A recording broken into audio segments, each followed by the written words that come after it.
Heart attack কিংবা এরকম ঝুঁকি থাকে, অর্থাৎ আপনার।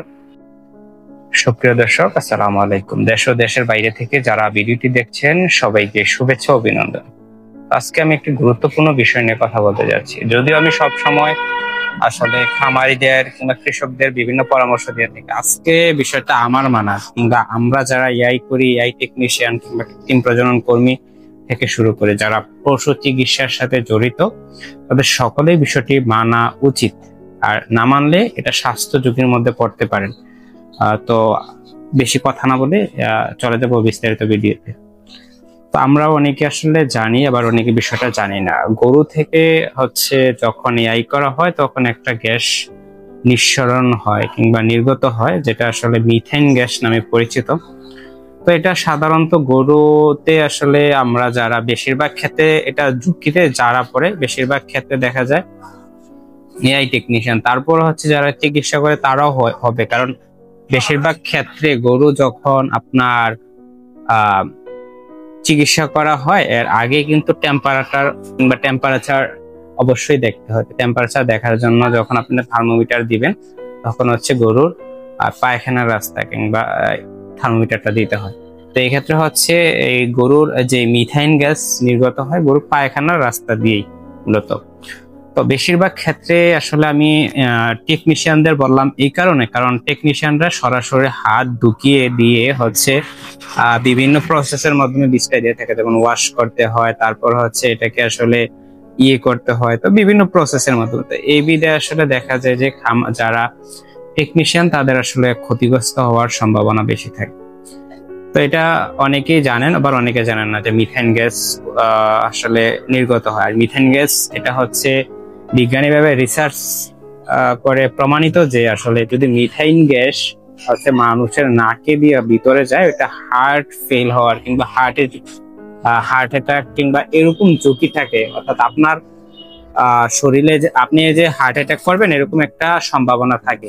সেই ক্ষেত্রে আমি আসলে যারা টেকনিশিয়ান ভাই কিংবা যারা পল্লী চিকিৎসক কিংবা যারা চিকিৎসার সাথে জড়িত, যারা বিষয়টা জানেন না, তাদের উদ্দেশ্যে বলছি এই বিষয়টা অবশ্যই আপনারা ফলো করবেন। কারণ আসলে জীবনের ঊর্ধ্বে কিছু নয়। আপনি চিকিৎসা করবেন, আপনি এআই করবেন, কৃত্রিম প্রজনন করবেন, যদি আপনি সুস্থ না থাকেন, আপনি যদি বেঁচে না থাকেন, তাহলে তো আসলে সম্ভব না।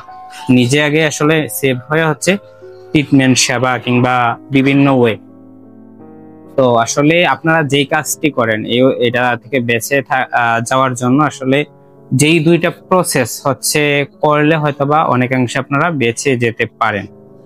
তো এই ক্ষেত্রে হচ্ছে বেশিরভাগ ক্ষেত্রে আমরা দেখি যারা আসলে গরুর পল্লী চিকিৎসার সাথে জড়িত, যারা এআই টেকনিশিয়ান, তারা হচ্ছে হার্টের বিভিন্ন সমস্যা বিভিন্ন সময় হয়তো বয়সে না হলে বৃদ্ধ বয়সে গিয়ে এরকম সমস্যা হয়। তো এটার জন্য আপনারা ফার্স্ট টাইম যেই কাজটি করতে পারেন, অবশ্যই হচ্ছে মাস্ক ইউজ করবেন। অনেকে বলতে পারেন কেন মাস্ক ইউজ করবেন? আপনার যদি মুখমণ্ডল টোটালি নাক সহ থাকে, ঢাকা থাকে, এই ক্ষেত্রে হচ্ছে আপনি কিন্তু যে মিথেন গ্যাসটা হচ্ছে সরাসরি আপনার নাকের মধ্যে ঢুকতে পারবে না, কিংবা আপনার নাকে সমস্যা নাকে দিয়ে ঢুকে, অর্থাৎ এটা হচ্ছে ভিতরে যেতে পারবে না কিংবা যাওয়াতে বাধা প্রদান করবে। আর বিশেষ করে হচ্ছে ভালো মাস্ক, অর্থাৎ মাস্ক তো এখন 2 টাকা করে মাস্ক আছে, কিংবা যদি কম দামি মাস্ক ইউজ করেন অন্তত 2টা, আর ভালো মাস্ক হলে একটা মাস্ক ইউজ করবেন।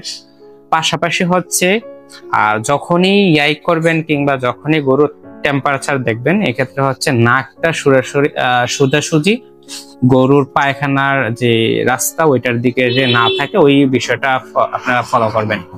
ওইটা হচ্ছে একটু আড়াআড়ি করে করার চেষ্টা করবেন, অবশ্যই মাস্ক ইউজ করবেন।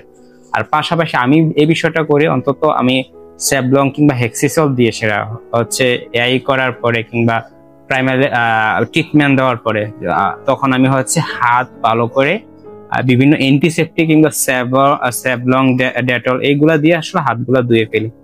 তো বিষয় হচ্ছে টাকাই লাইফে সবকিছু না, আপনি সুস্থতাই হচ্ছে সুখে থাকার চাবিকাঠি। এটা আসলে আরেকটি ভাষায় বলা হয়েছে, যদি আমি সহজ সরল ভাষায় বলা দিলাম, আপনি যদি সুস্থ না থাকেন তাহলে আপনার টাকা দিয়ে কিছু আসবে যাবে না। তো আপনার হচ্ছে আগে আপনি আপনার নিজের সেফটি দেখতে হবে, আপনি সুস্থ থাকতে হবে, আপনার সুস্থতা আপনাকেই অর্থাৎ বেছে নিতে হবে।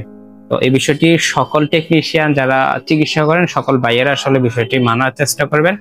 আর যদিও আমারও এটা মানা দরকার। তো সকলে ভালো থাকবেন, সুস্থ থাকবেন।